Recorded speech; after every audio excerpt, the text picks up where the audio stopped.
You're watching highlights of the Hudson City Council meeting on July 28, 2026. The city's communications manager was asked to walk everyone through what really happens behind the scenes when an emergency hits Hudson. If you've ever wondered who decides what residents are told, and when, this moment broke that process down. So I'm Kathleen Sullivan. I'm the communication manager here in the city of Hudson. Part of my role is also as a public information officer for the city of Hudson, so I serve both the fire and police department as well as our public utilities. So I was asked here tonight to talk about emergency communications first and then go kind of into event communications. Earlier in July, we had a couple situations happen where some questions were brought up about our emergency communication process, how things work. So one of the things we have here is a crisis communication plan. All cities have one. It's pretty, it's an open plan where no two situations are the same, so it allows for a lot of flexibility, but at the same time, there are some standards to it. So there's always an incident commander, which is going to be your police chief, your fire chief, or your city manager. You have a communications manager, which would be my role. From there, you go in through the notification process when an emergency situation happens. Obviously, police, fire, they're the first ones on the scene. They're the ones who know first. From there, it goes to the city manager, who contacts you guys, obviously, in the event of emergency. And second on the list is me, and that is when we talk with either of the chiefs or the city manager of what kind of communication needs to go out, as not every situation deserves the same kind of level of mass communication. We have CodeRED here in the city for our emergency communications. There's two parts to CodeRED. So there's one where the public signs up to be contacted. That provides us with cell phone numbers, emails, voice messaging, whatever you prefer. The other part of that is a reverse 911 aspect, which is a national list. It comes from cell phone companies. It's kind of ever-changing. So as part of our service that we pay for CodeRED, we have access to that list. It is geographically motivated, so I can't tell you who's on the list. I can't see any details. However, if I, circle location, do streets, however we want, if we could do the whole city of Hudson boundary line, which for major events, that's probably what we're going to be doing. It's going to capture, I believe for the whole city, it's about 11,000 is on the list at any given time, cell phones located within that boundary. So even though they haven't signed up for our message, it's going to send it to them. Social media is a big part of our world anymore.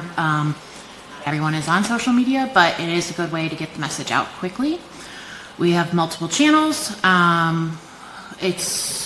Each channel has a local alert aspect to it where you can actually prioritize so that it becomes on the top of people's pages if it deems it an emergency. Because we are an approved government entity, we do have access to that tool like on Facebook.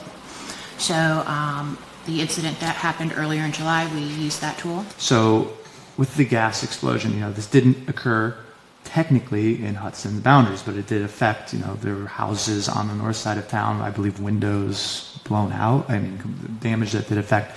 So no CodeRED was used for this crisis. So can you take me through basically what you guys did on this as far as this crisis management approach, how you went through it, how the decision was made that we didn't need a CodeRED in that instance?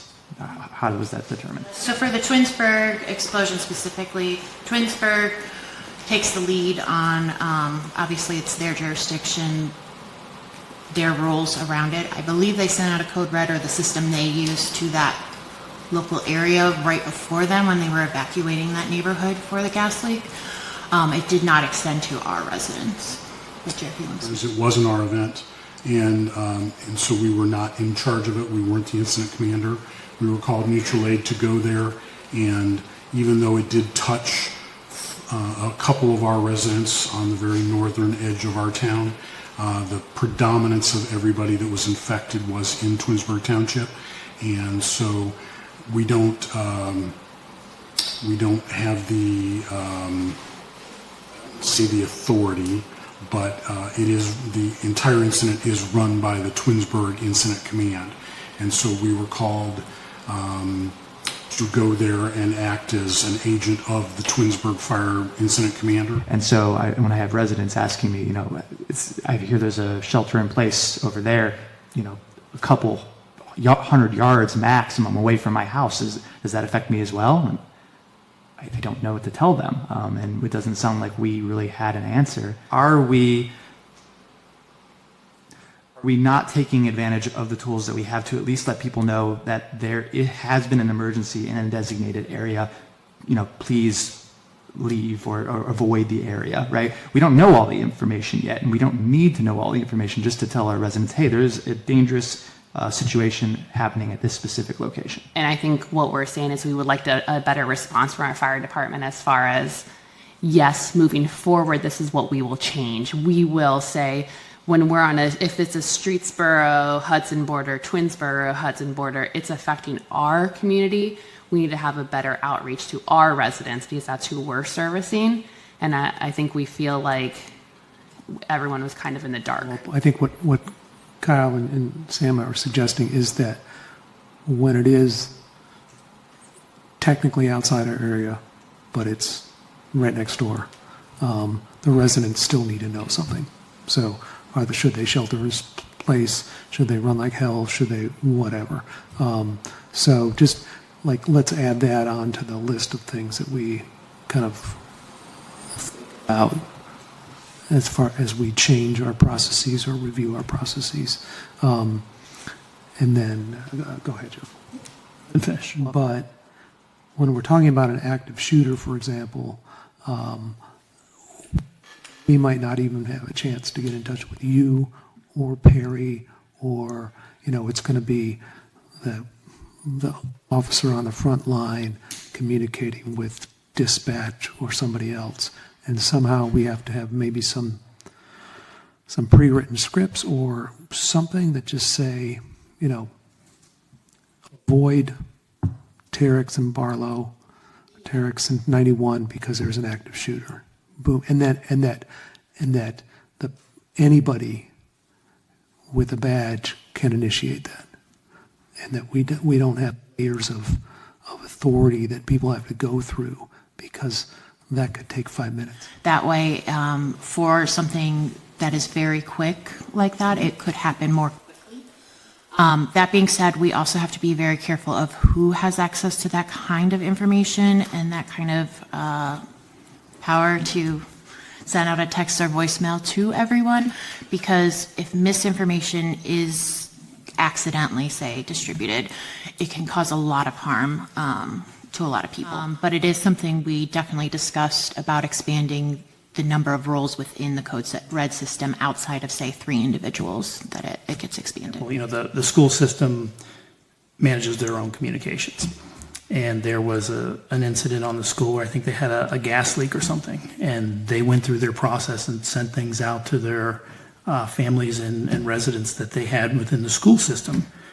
The city didn't know about it. Maybe that's not the exact example, but things like that have happened. So we sat there in the home meeting and we said, how do we at least get our communications teams together so that if something major happens, you know who to contact at the city. So my question, Chief, is can't we get with, and I understand there's different systems that maybe the neighboring communities use, but can't we get with our neighboring communities and say, how do we get tied into your communications so that you can at least give us, if something happens in Twinsburg or Streetsboro or Boston Heights or Cuyahoga Falls or wherever, Stowe, can't we just simply get tied into their crisis communication so that we know, and then if it's yourself, Chief Tabak, Kathleen, yourself, or whomever, then we can say, okay, we've got this information, we're doing our job, but somebody's got the information that we can then push out to our residents and use our same channels that we do now. To me, that's what we did with the schools.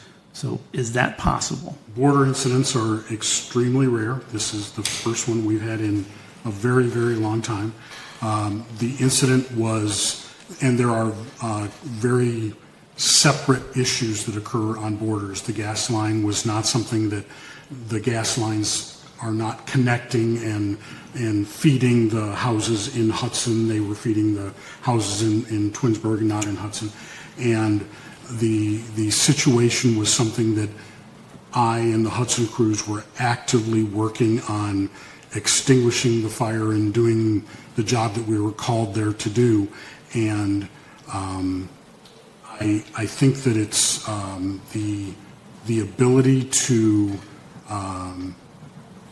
get connected is something we can certainly talk about. If they use CodeRED and we use CodeRED, there's certainly the ability to try to make that connection. I honestly don't know what Twinsburg uses and what Stowe uses and stuff. That's not something that we have that connection. But, you know, from a social media standpoint, there's nothing that comes from the fire department and, in fact, the police department as well.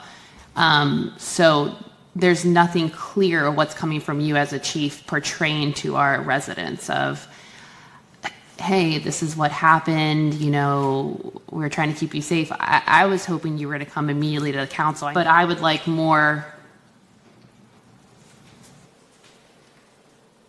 I would like you to have more of a face of what happened and to be present for our residents to let them know that you're here and enjoying everything.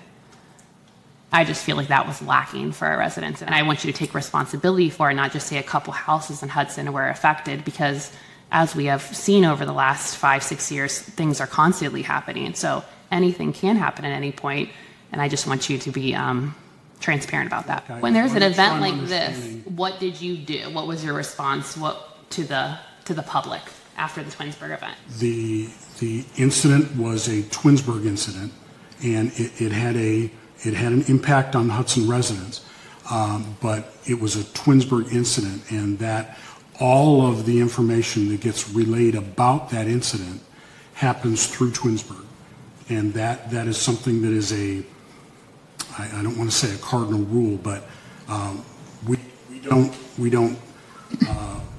go and share information about an incident that happens in another city. If you were looking for after the fact, come and say, okay, Hudson, these are the number of houses that were impacted.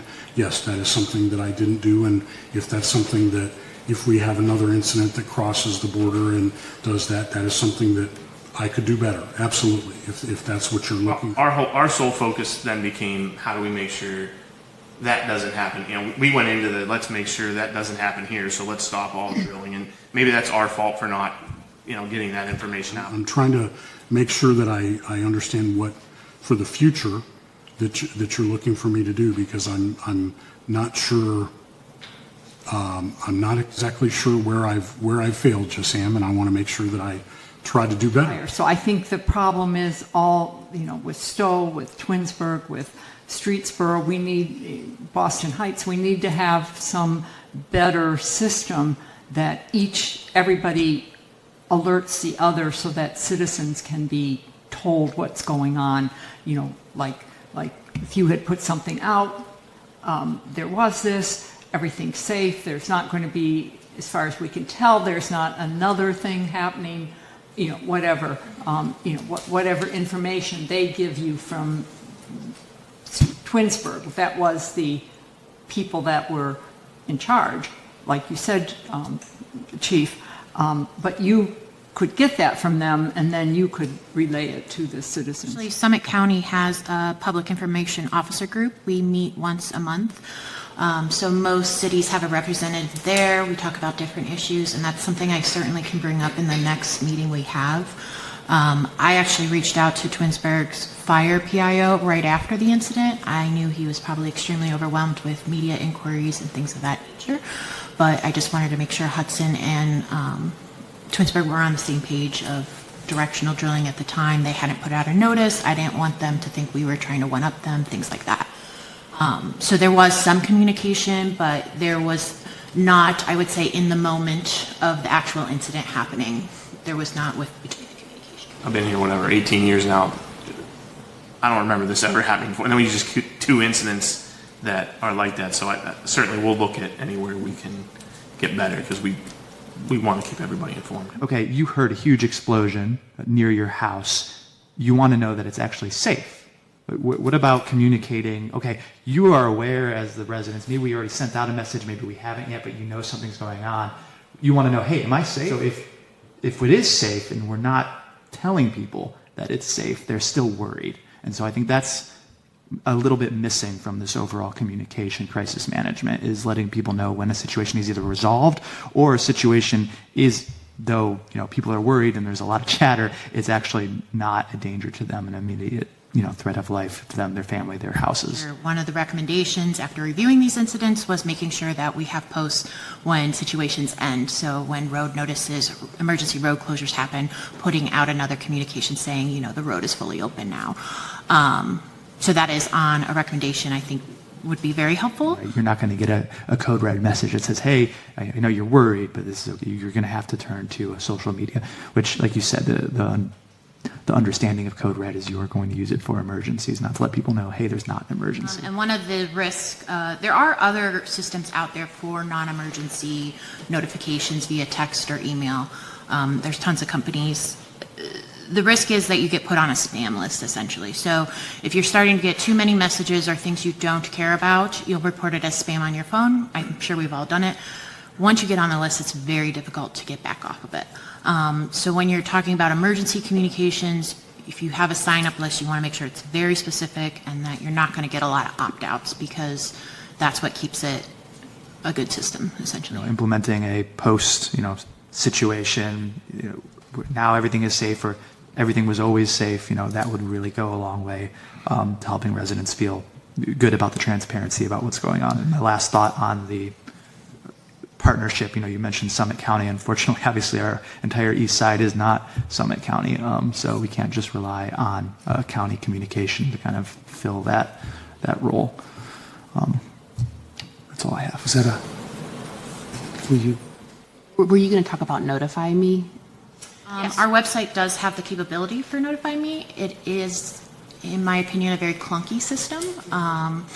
The notifications you get might not be what you're exactly looking for.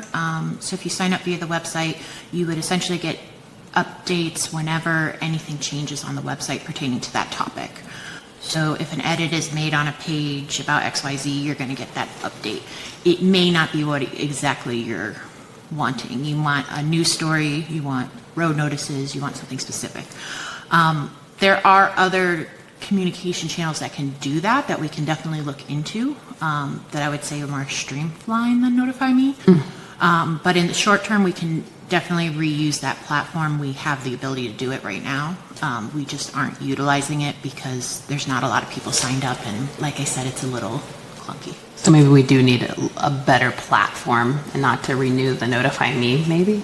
Yeah. Is that an option? I mean, is that an option, or? Yeah, it comes in our package of the website we have. Gotcha. So we might have to essentially upgrade to a different, like an add-on if that's what we want, where you would get text or emails for specific non-emergency events. It's actually a good time because we're getting ready to start the budget, so we can look at softwares and make that part of the budget process this year. Yeah, I think I was looking at the Notify Me, and it was kind of confusing because you had to click through every single individual topic that you wanted, then you had to get a code. And I think because the city is so focused on social media, that having that quick, update, I think residents would like. And we always have to be aware that not everyone's on social media, So having another method to contact those people is always really important. Right.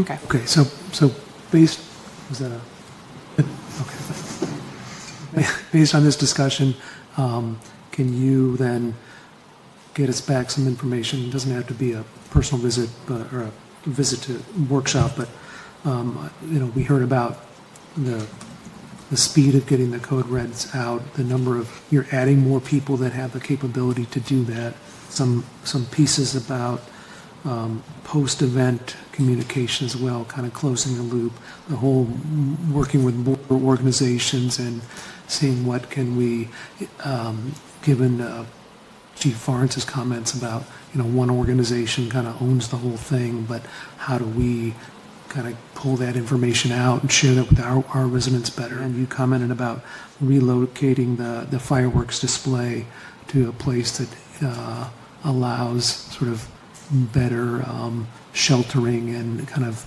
semi-urgent or emergent, leaving of the area kind of thing. So yeah, this was definitely a unique situation where you had a another agency who has jurisdiction throughout the state that got involved with a pursuit that turned into a shootout between the suspect and the trooper.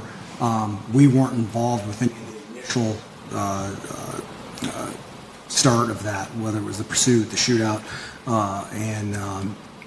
so we came in kind of the tail end. So there was some catch up, just getting up to speed as we were beginning to assist the troopers and figure out what was going on. So I did have communications with Kathleen and the city manager during that time span, and evaluating, what we had, when we had it, and what to put out was not as straightforward as maybe it would seem. We did get some information out about the intersection and to avoid that area. And by the time, I would have put anything out, again, it was already, the event had already concluded. So Yeah, I think within the first minute of talking, we were like, is this code red, yeah. appropriate? It was yes, but then it was, what do we say as it's moving out of our jurisdiction? So that was the discussion. I know, I don't remember if there's many houses along where this happened, but I know last summer when we had the officer-involved shooting, many of the people on Stony Hill felt that the city didn't get back to them, didn't support them. Then we tried to have a forum, but it was a long time later. But I think we need to be aware that, there were many people on that street that were concerned. They had small children, what was going to happen. I think a lot of people, information's important. I think what they wanted more is to be able to talk about how scared they were, how they feel, and that they just feel that we're there for them. Maybe the information can come later. We can say we don't have it, but them to know that we're there, that we care about them, we understand it was pretty scary, and that we're doing what we can to make our neighborhoods as safe as possible. And I think that goes a long way. Okay. Jenna Stasek, Community Relations Manager. One additional component to our communications that interrelates to this topic tonight is our community event coordination and the communication not only to amongst our staff at these large-scale events we host as a city, but also to the public. We obviously have determined we have a responsibility to notify the public as timely as possible and within our scope. And a couple of the items we came up with was utilizing our message boards that we have. We talked about adding a few more to our fleet, so we have the ability to notify the public in the moment. We also talked about adding drones with audio that can circulate large outdoor assemblies. We talked about improving our internal communications by select individuals having access to 800 megahertz radios, which is how our public safety communicates. And those were the main priorities we wanted to address. We have not finalized any recommendation to this group yet, but we have sought out two options. One being Veterans Way Park, which we shoot fireworks from there for our winter fireworks. Chief Barnes and Chief Tabak are evaluating that plan for safety to see if we could reasonably implement something from that location during the summer, because the greenery does add a different complexity to the launch site during the summer than the winter. But that option would allow us to have viewing locations in our downtown and promoting that economic driver in our downtown businesses. The schools would be an exceptional option. I know that is a more favorable solution from public safety. It's a contained site. There's on-site parking, access to message boards. We have the ability to notify people in an emergency. They can shelter in the schools. They can have access to their cars. That is one thing we truly don't have right now at Barlow. So I think it's our due diligence to explore other options and see what we can figure out. Also, one of the things we talked about was establishing a command center for when we have bigger events over a certain amount of people. That way all the decision makers are in the same spot. So when the weather unexpectedly or something happens, everyone is making the same area and we can get communications out really quickly from it. For our large scale outdoor events that are hosted in or by the city, I do establish a direct line of communication with our National Weather Service. They give us a private line that we can call in. They give me a report in the morning showing what the conditions are, anything you could think of. But for fireworks in particular, that is one that I sign the city up in addition to the monitoring that Chief Farnes also establishes through his channels. So very unfortunate what happened to us, but we did check all the boxes with weather ahead of time. That's our wrap from the Council's deep dive on emergency alerts, CodeRED, and how the city keeps residents in the loop, from gas explosions and police incidents to big events and fireworks. The tone was candid but focused on improving communication tools and coordination with neighboring communities and local schools. Keep an eye on future meetings and our highlight reels as the Council revisits new alert systems and possible changes to where major events like the fireworks show are held.